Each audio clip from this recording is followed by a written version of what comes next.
Good morning, I'm Taylor Wilson, and today is Wednesday, June 25th, 2025. This is USA Today's The Excerpt. Today, the latest on a fragile ceasefire, plus putting New York's mayoral race in context after an upset win, and what might be next for supersonic flight.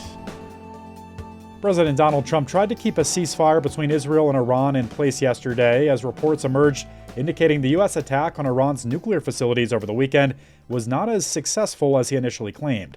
Trump chastised Israel for accusing Iran of truce violations and ordering new strikes, saying he was not happy with either country as he spoke to reporters while leaving Washington for a NATO summit in Europe. Trump said he did not want to see a regime change in Iran and strongly criticized Israel, a close ally, saying the nation needs to calm down. According to a preliminary U.S. intelligence assessment, U.S. airstrikes did not destroy Iran's nuclear capability and only set it back by a few months. Trump had previously said over the weekend that the U.S. deployment of 30,000-pound bombs had obliterated Iran's nuclear program. Stepping back a bit, I caught up yesterday with my colleague, USA Today government accountability reporter Aaron Mansfield, who has a new piece looking at 70 years of history before the U.S. decision to bomb Iranian nuclear sites. Hello again, Aaron. Hello, thank you for having me. Thanks for joining me. So let's go through this timeline starting in 1953. Why was this the first date that just circled for this piece? There was a monarchy in place. There was a leader called a Shah, who's kind of like a king or a ruler. The parliament actually voted to nationalize Iran's lucrative oil industry. And that obviously didn't sit well with, among other people, the United Kingdom, who have been a long time ally of the United States. So an opportunity to essentially oust that government came up, and the United States backed the Shah and helped the guy, his name was Mohammad Reza Pahlavi, secure and strengthen his regime.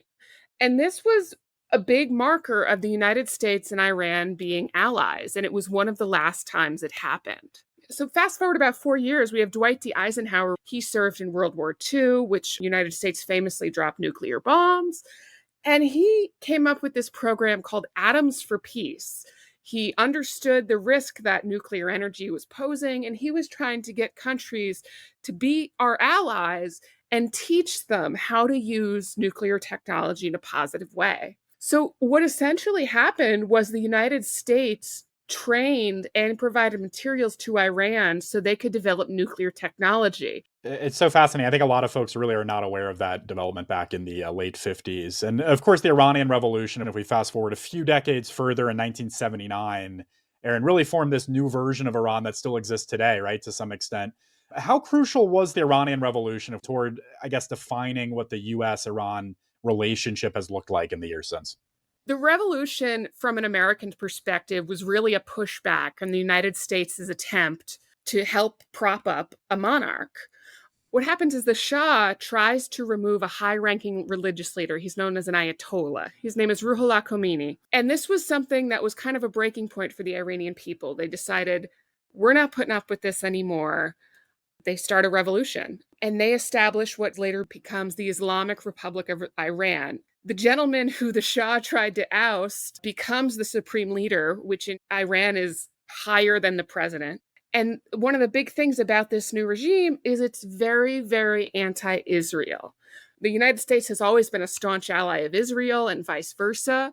And so for this brand new regime to come in to say, we don't like the government the United States installed, we don't like this state of Israel either, that was really big. And that is what created a lot of these tensions. Going forward just a few generations further, in 2015, we saw the framework for a nuclear deal reached involving both Iran and a number of global powers, including the United States. What were the purported aims of that move? So essentially what we saw over many decades were presidents trying to impose sanctions on Iran in order to control them and in order to punish them for behavior they didn't like. These were attempts to freeze assets, harm their oil economy, make things harder for them. In 2015, Barack Obama, he had imposed essentially the most sweeping sanctions that had come in history. In a very tense relationship, Obama really put his foot down. What the allies would say is that it brought Iran to the table in order to have some sort of oversight of their nuclear program.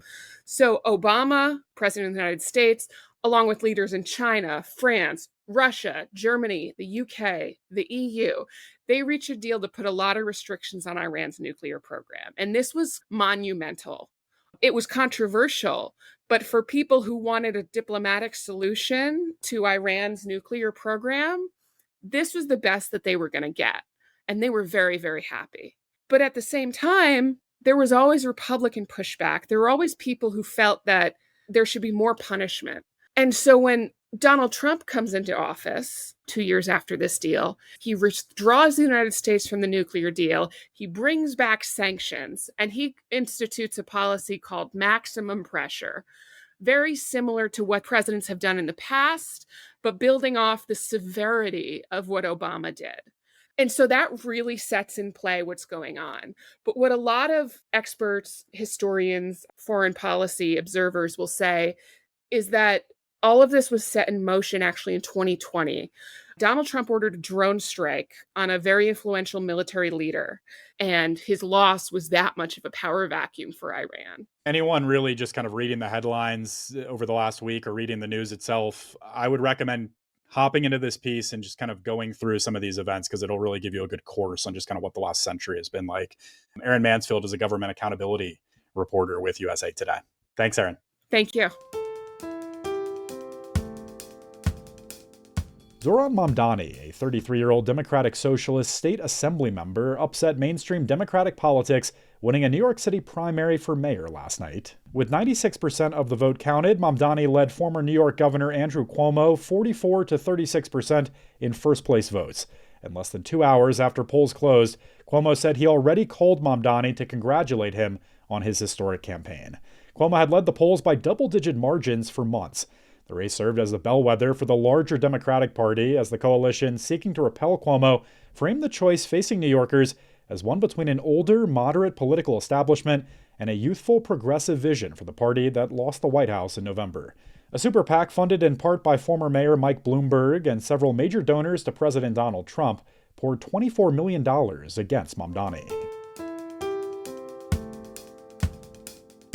A new report from one of the nation's premier housing research groups confirms what many of us already know: residential real estate is pulling further away from ordinary Americans, becoming more expensive, less attainable, and increasingly stymieing efforts to make a market that works for everyone. The State of the Nation's Housing 2025 from the Joint Center for Housing Studies of Harvard University lays out the numbers in stark detail, including that half of all renters are cost-burdened as of 2023, the most recent data available, meaning they spend more than 30% of their income on housing and utilities. You can read more with a link in today's show notes.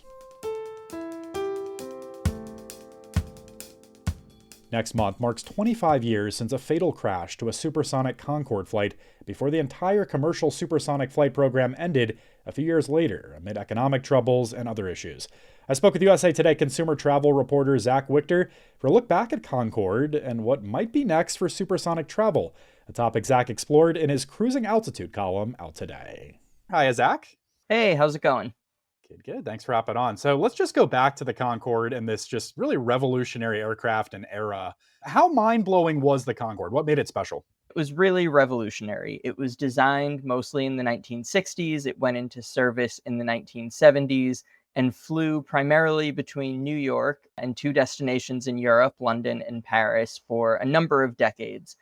It was and still is technically the fastest way that a paying passenger could get between those locations. It went out of service in the early 2000s for a whole variety of reasons, but for a few golden decades there, it looked to be the future of air travel in the world.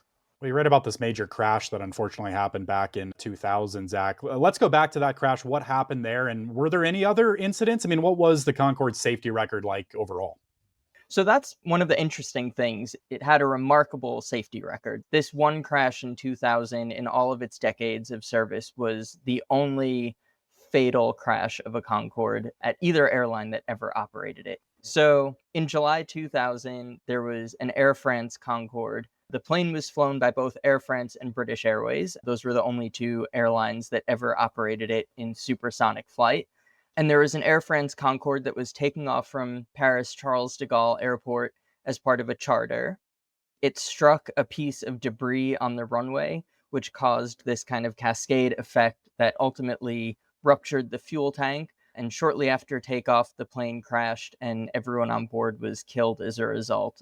The Concorde program had been struggling financially for quite a long time at that point. It was a tremendously expensive plane to operate. It used a lot more fuel than an average jet to reach supersonic speeds.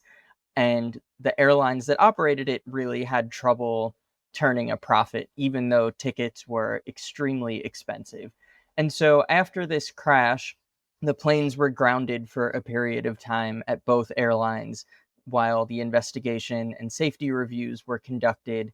And although they did come into service again for a few years after the grounding was lifted, the program's reputation never really recovered. And especially because the airlines were struggling with its profitability, this was the straw that broke the camel's back. It was pretty clear in 2000 that the writing was really on the wall for the Concorde program. Have we seen any other attempts to revive it or any similar commercial passenger supersonic travel, Zach? There has not been since 2003 any commercial supersonic planes, but there are companies that are working on the effort to introduce the next generation of supersonic aircraft. Boom is probably the most well-known of these companies. It's a US company. They've been working on developing their own supersonic aircraft for years. They say that one of the keys to success with this program is that they're working on finding a way to reduce the operating costs and also to reduce the sonic boom, which is the noise that an object makes when it crosses the sound barrier.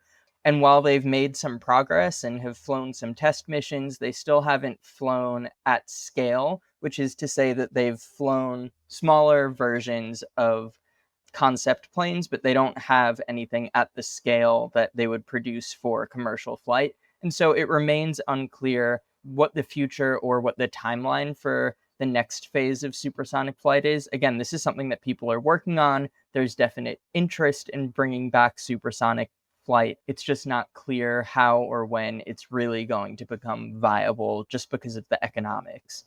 Well, the Trump administration is working on an aspect of this, correct, Zach? That's right. So President Trump recently signed an executive order to kind of cut some of the red tape around research and development of supersonic aircraft. And so the Trump administration is really trying to boost and provide incentives, I guess, to the researchers and to the folks who are working on this. But as you know, and as your listeners know, the development of a commercial aircraft is a really complicated endeavor. And although there are efforts towards developing the next generation of supersonic aircraft, even with the Trump administration reducing some of that red tape, we're looking at a number of years for a commercial scale prototype to be in production, let alone entry into service, which is going to take even longer. So the timeline from here is just not clear at this point. This was a great step back column. Zach Wichter covers consumer travel for USA Today. You can also find his cruising altitude column with a link in today's show notes. Thank you, Zach. Yep. Thanks very much. As climate change continues to create challenging conditions for human survival, one climate scientist takes a step back to critically consider how human emotion might help us respond to the urgency of our predicament. I often feel like a scientist in a bad movie, and what makes a movie a disaster movie is usually when the scientist gets ignored. So I think it is very important that we not be ignored. Kate Marvel is an author and climate scientist. She sat down with my colleague Dana Taylor to discuss her new book, Human Nature, which explores her emotional response to climate change and asks whether it is in our nature to act. You can find that conversation later today, beginning at 4 p.m. Eastern Time, right here on this feed. And thanks for listening to The Excerpt. You can get the podcast wherever you get your audio. And as always, you can email us at podcasts@usatoday.com. I'm Taylor Wilson, and I'll be back tomorrow with more of The Excerpt from USA Today.